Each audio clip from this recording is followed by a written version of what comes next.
When you're stuck on writing, I want you to think about what it is you enjoy most about Minecraft. Think about it now.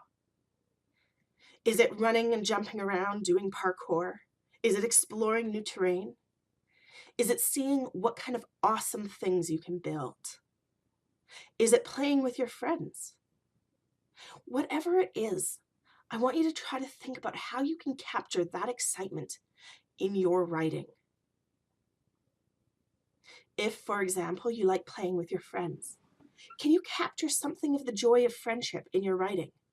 Does your main character have a friend they can exchange jokes with, that they can interact with as you interact with your friends? Does your main character have an animal companion, perhaps? If you enjoy building in Minecraft, can you think of ways to describe what you've built, to build an image with words? If you enjoy the jumping around, the parkour, can you think of how to bring some of that action into your story? Now you might think, okay, that sounds good in theory, but how do I do this in practice? Well, you do it by sitting down with your paper or your Word document and starting typing or handwriting or dictating or however it is you get those words out. Okay, I want to add some action to my story now. So to start, I'm going to just brainstorm a little bit. I'm going to say there could be leaping, crawling, throwing, ducking, kicking, stabbing, all different types of action. Okay, and I think what I want to do is I want to have somebody duck. My main character is going to duck away from a witch throwing a potion at him. Now, if I'm going to do this, the ducking has to be in response to something. You don't duck unless you see something. So I need to describe what the person is going to see. The witch's hand slid into the folds of her robe and emerged with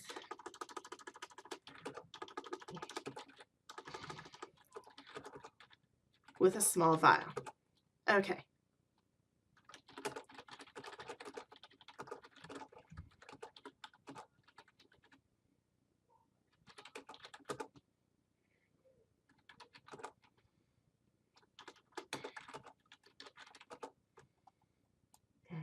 I ducked to the floor.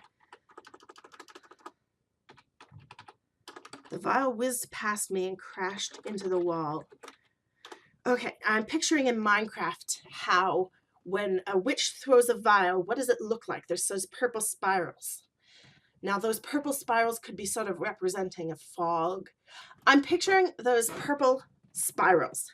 Now, those could be representing a fog or mist or dizziness.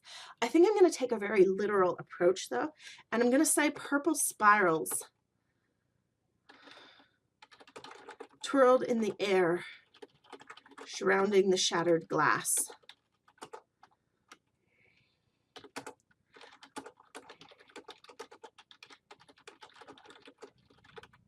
I held my breath as I crawled out of their reach. Okay, so I've got some action here, but now I'm picturing my main character is crawling on the floor, and the witch is standing there. She's just throwing something at him. So I need him to get up and fight back. How do I do that?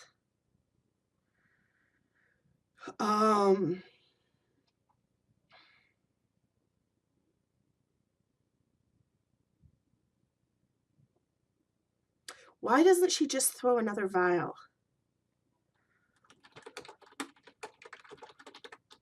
Okay.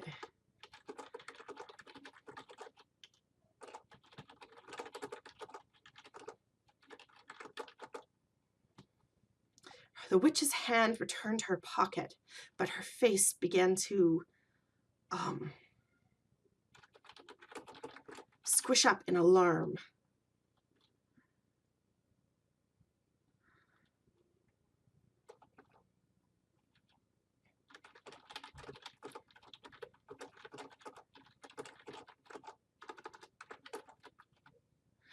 She had used, her pocket was empty. She had used her only vial.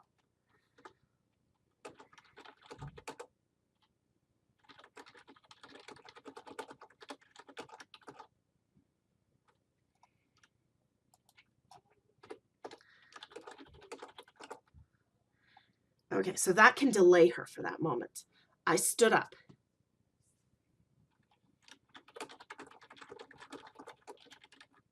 My own hand went to my pocket.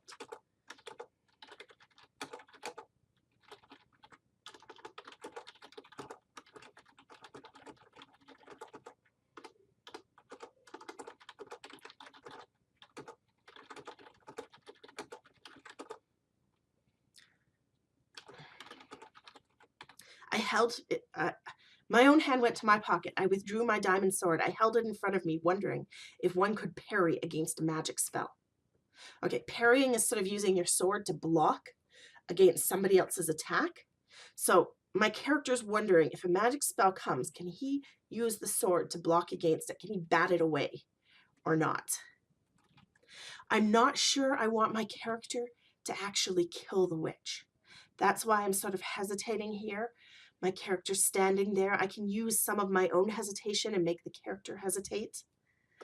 So I don't want to bore you with too much watching my writing, but I want to talk about those steps. So first of all, brainstorming. You can brainstorm some different ideas for action. Okay, choose an action.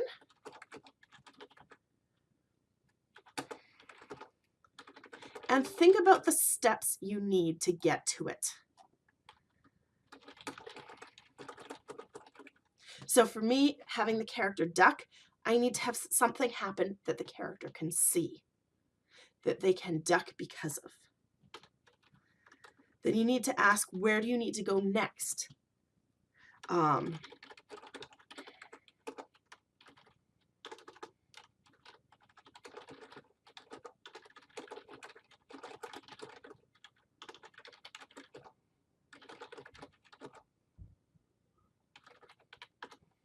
Describe the action, follow it up with whatever you need to move that character to the next step.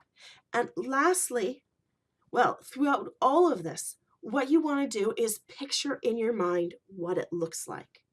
So, for example, while I am writing this, I am picturing a scene that I have in Minecraft. I'm picturing the room where this witch is standing and the person. I'm picturing what it looks like when a potion smashes against the ground. Picture everything. You want to create your story as a movie in your mind before you get it onto paper. Now, some of you might be thinking, but I can't picture anything. So what do? If you cannot picture something, you need to practice and exercise your imagination.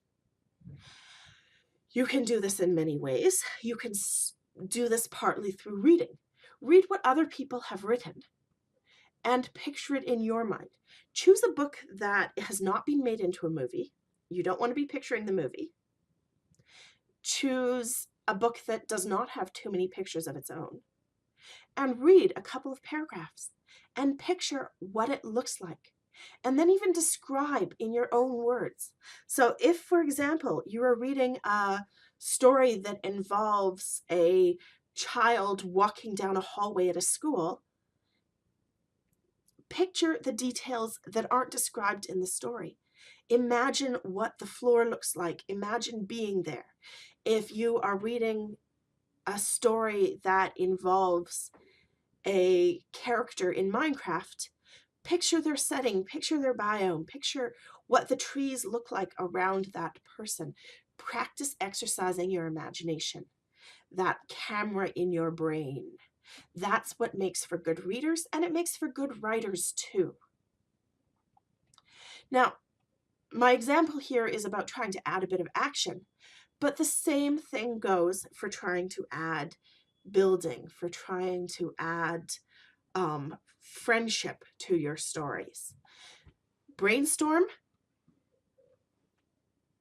and then choose one detail and write that detail. Write a couple of paragraphs about it. Okay? Now, if you're trying to capture the joy of exploring, you might want to think about how Minecraft involves a couple of different types of exploring. Now, one part of Minecraft exploring is finding your surroundings, exploring new terrain, new biomes. If you're on a multiplayer server, exploring can you make? How do the logistics work? All of this is a type of exploring that you can explore in your stories. And you can think, if exploring is learning about how to do new things, then anytime your character learns new things in your story, or anytime your reader learns more about their world, they are doing a type of exploring. So when you read a book, you are exploring the world that author has created. And when other people read your story, they're exploring that world, your world. So give them interesting details in your world. How does it work? Does your world have talking animals? Does your world have crafting tables? Does your world have monsters that come out at night? Does it have rules around using Minecraft commands? The sort of rules of the book are an interesting thing to explore. Now, if you are exploring or describing how to explore a Minecraft terrain, you want to be careful not to assume your reader knows those biomes. So you could just say, well, I entered a swamp, but that's pretty boring. You want to tell us a little bit about that swamp. Tell us about the trees. Tell us about the depth of the water. Does your character get his toes wet as he's getting into the boat? Tell us about the shifting color of the grass. Tell us just details. Do not assume that your reader knows everything about swamps. What makes a swamp in Minecraft a swamp? What makes it different and unique and special? Do you feel a sense of relief when you boat out into the open and you're less likely to crash against the shore? Fill in the details. Have fun with it. See you soon. Bye.